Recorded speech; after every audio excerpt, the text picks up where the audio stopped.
Hello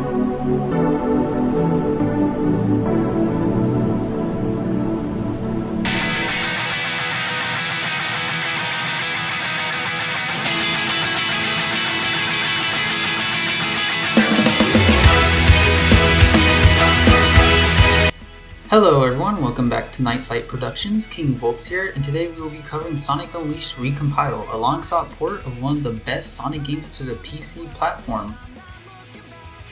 This comes from HedgeDev and is available for download from the GitHub, which will be available in the description.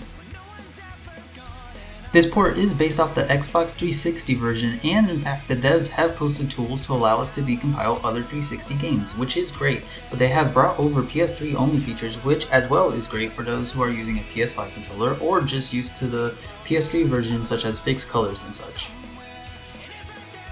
First, we'll be covering the Windows aspect of the port, which as you can see runs pretty well. We're on an RX 7600 running at 4K 60 with maxed out settings, and that's one of the best parts of this port.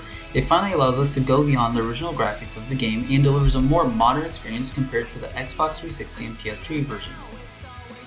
Another great thing about this remaster is that it is completely legal, as it does not provide any of the core game files itself and provides documentation on how to extract the files needed from your own Xbox 360 copy, which means a certain company can't take it down and we're free to enjoy this long overdue port.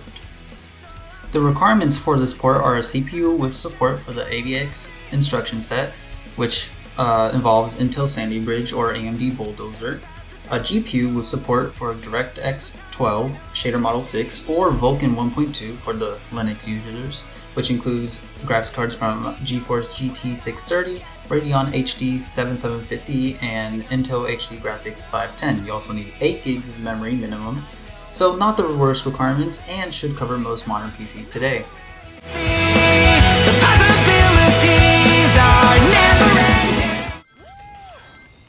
So this raises the question, what about other platforms? Well, for Apple Silicon, a port is in the works thanks to a bunch of people from the Mac gaming community, and it does support native ARM, so performance will be great out of the box.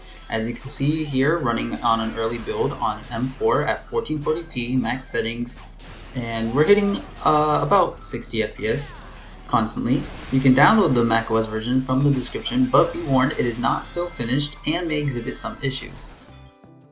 Now, what about Steam Deck? Well, Steam Deck performance is quite poor to say the least. You see, the devs of the recompiled port prioritized input latency over performance, meaning that even though there is a native Linux version, it underutilizes the deck's hardware and leads to some problems. But if you do want to play at higher resolution, such as 1080p in this instance, then I'd recommend keeping it to original settings and capping the FPS for a more Xbox 360 experience, or you can leave it uncapped and get a more PS3 experience.